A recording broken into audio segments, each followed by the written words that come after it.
Hello viewers, আসসালামু আলাইকুম। নুরায়া kitchen and vlog চ্যানেলে আবার একবার তোমাদেরকে স্বাগত জানাই। তো আশা করি তোমরা সকলেই ভালো আছো, আমিও আলহামদুলিল্লাহ ভালো আছি।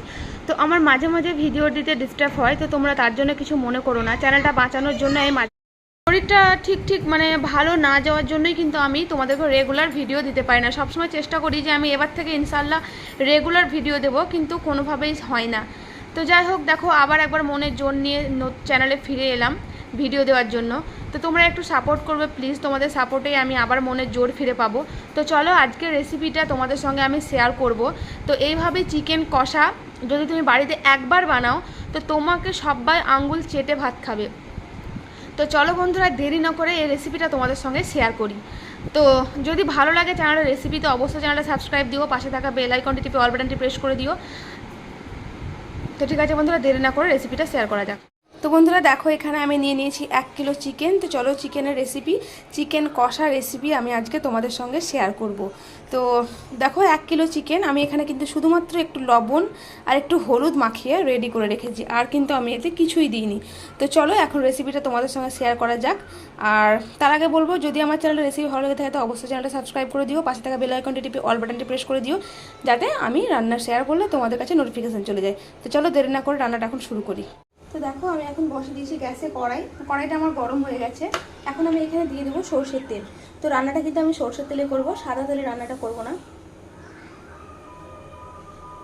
তো দিয়ে দিলাম সরষের তেল। বন্ধুরা তেলটা গরম হয়ে গেছে, আর আমি এখন এখানে দিয়ে দিচ্ছি একটা তেজপাতা, 2 টুকরো দারচিনি, 3টে এলাচ আর লং।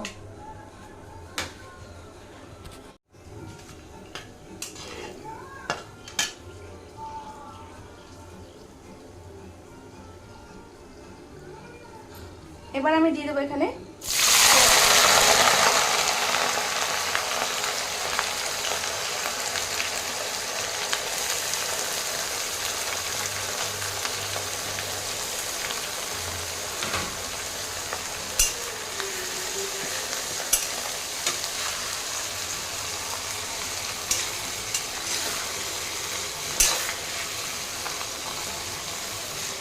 চলো পেঁয়াজটাকে এখন লাল করে একটু ভেজে নেব।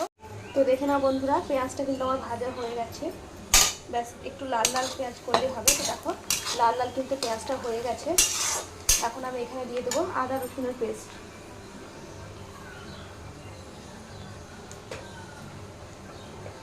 চলো এখন দিয়ে দিই আদা রসুনের পেস্ট। 2 চামচ মতো দিয়ে দিলাম আদা রসুনের পেস্ট।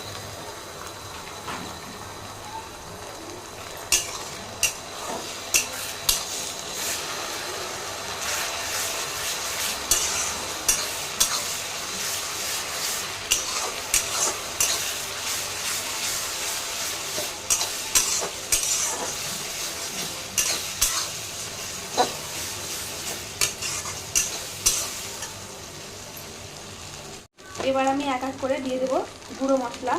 তো প্রথমে দিয়ে দিলাম দেখো হলুদ গুঁড়ো, প্রয়োজন মতো এখানে দিলাম হলুদের গুঁড়ো।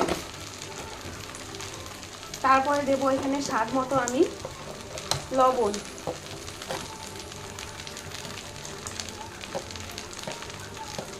দিয়ে দিলাম স্বাদ মতো লবণ।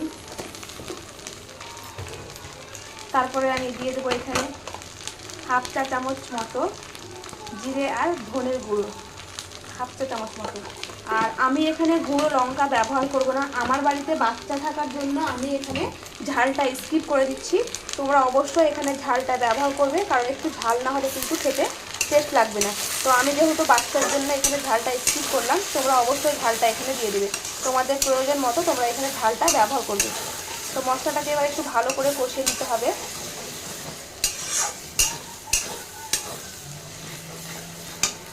তো দেখো মশলাটা কিন্তু ভাজা ভাজা হয়ে গেছে, খুব সুন্দর একটা গন্ধ বেরিয়েছে মশলা থেকে। আমি কিন্তু মশলাটা কষানোর জন্য আমি একটু পানি ব্যবহার করব না এখানে। বিনা পানিতে কিন্তু মশলাটা কষাতে হবে, হালকা আঁচ দিয়ে, বিনা পানিতে হালকা আঁচ দিয়ে কষালে মশলাটা তোমার তলায় লেগে যাবে না বা পুরার কোনো সম্ভাবনা থাকবে না। তার জন্য সবসময় কম আঁচে তুমি মশলাটাকে তোমরা এভাবে কষিয়ে নেবে। আর আগে থেকে যেহেতু আমি চিকেনে একটু লবণ আর হলুদ মাখিয়ে রেখেছি, তো তার জন্য আমি এখানে কিন্তু বেশি লবণটা ব্যবহার করিনি। তো চলো দেখো, মশলাটা খুব সুন্দর কষানো হয়েছে আর খুব সুন্দর একটা ফ্লেভার বেরিয়েছে। এখন আমি মশলার মধ্যে দিয়ে দিব চিকেনগুলো। তো লবণ আর হলুদ মেখে রাখা চিকেনটা আমি এখন মশলার মধ্যে দিয়ে দিলাম। তো চিকেনটা এখন দিয়ে দিয়েছি কড়াইয়ের মধ্যে।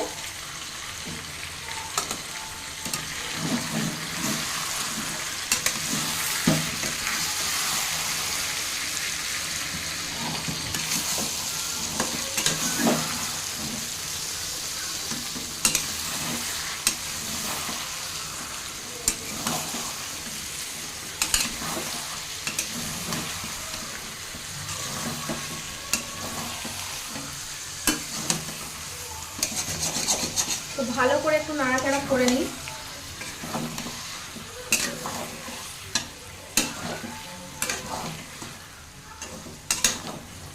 এখন একটু করে নাড়াচাড়া করব আর ঢাকা দিয়ে আমি রেখে দেবো যাতে চিকেনটা ভালোভাবে সেদ্ধ হয়।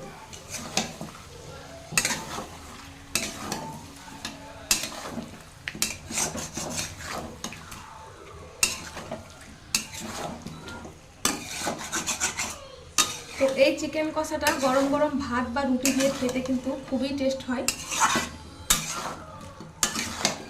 এখানে আমি পানি ব্যবহার করবো না, বিনা পানি দিয়ে কিন্তু এই চিকেনটা আমি রান্না করব। তো ঠিক আছে, এখন আমি এটাকে ঢাকা দিয়ে কিছুক্ষণ বলতে 5 থেকে 6 মিনিট মতো একদম গ্যাসের ফ্লেমটাকে লো করে দিয়ে রেখে দেব। তো চলো এবার ঢাকনাটা খুলে একবার দেখা যাক। তো দেখো ঢাকনাটা খুলে দিয়েছি আর কিন্তু তেল ছেড়ে গেছে চিকেনের। তো এবার কিছুক্ষণ নাড়াচাড়া করে নেব ভালো করে তলা থেকে একদম। তো এখানে পানি তো ব্যবহার করবই না, তো এইভাবে আমি নাড়াচাড়া করব আর 5 মিনিট করে ঢাকা দিয়ে ঢেকে ঢেকে সেদ্ধ করে নেব। তো চলো আবার এটাকে আমি 5 মিনিটের জন্য ঢাকা দিয়ে বন্ধ করে রেখে দেবো। 5 মিনিট পর আবার দেখা যাবে। তো দেখো 5 মিনিট পর কিন্তু অনেকটাই তেল ছেড়ে গেছে আর অনেকটা পানিও বেরিয়েছে। তো আবার একটু ভালো করে নাড়াচাড়া করে নিতে হবে। তো নাড়াচাড়া করে নেওয়ার পর এবার শেষে আমি যেটা দেব সেটা হচ্ছে টমেটো একটা কেটে রেখেছি ছোট সাইজের। তো সেই টমেটো কাটাটা দেখো এখন আমি দিয়ে দিলাম মাংসের মধ্যে। তো প্রথমে আমি টমেটোটা ব্যবহার করিনি, আমি এটা শেষে টমেটোটা দিচ্ছি। এরপর আমি এখন দিয়ে দিব সামান্য পরিমাণে একটু ঘরে করে তৈরি রাখা গরম মশলা। তো সেই গরম মশলাতে আছে আমি বলে দিচ্ছি এলাচ, লং, দারচিনি, তেজপাতা আর মৌরি। এই সবগুলোকে একসঙ্গে ভেজে নিয়ে গুঁড়ো করে রেখে দিবেন। তো এই মশলাটাই আমি এখন এর মধ্যে সামান্য পরিমাণে একটু 1 চিমটে মতো এখন ছিটিয়ে দিলাম। এবার এটা দেওয়ার পর আবার কিছুক্ষণ নাড়াচাড়া করে আমি এটাকে ঢেকে দেব। তো এই দেখো বন্ধুরা, চিকেন রান্না কিন্তু আমার একদম কমপ্লিট হয়ে গেছে আর আমি কিন্তু এখানে 1 ফোঁটা পানি ব্যবহার করিনি। তো এরকম হয়ে গেলে কিন্তু আমরা এখন চিকেনটাকে বন্ধ করে দেবো। তো আমি গ্যাসটাকে অফ করে দিলাম। তো বন্ধুরা কেমন হলো রান্নাটা অবশ্যই আমাকে কমেন্টে জানাবে। আর এইরকম লাল লাল চিকেন কষা ভাত বা রুটি দিয়ে বলো, খেতে কিন্তু দুর্দান্ত লাগে, খুব সুন্দর লাগে। তো কেমন হয়েছে অবশ্যই কমেন্টে জানাবে। আর ভালো লাগলে চ্যানেলটা সাবস্ক্রাইব করে দিও, লাইক কমেন্ট শেয়ার করতে ভুলো না। আর পাশে থাকা বেল আইকনটি টিপে অল বাটনটি প্রেস করে দিও যাতে আমার নোটিফিকেশান তোমরা পেয়ে যাও। তো ঠিক আছে বন্ধুরা, আজকের মতো এই পর্যন্ত। দেখা হবে ইনশাল্লাহ আবার একটা নতুন ভিডিওতে। সবাই ভালো থাকবে, সুস্থ থাকবে। খুদা হাফেজ, আসসালামু আলাইকুম।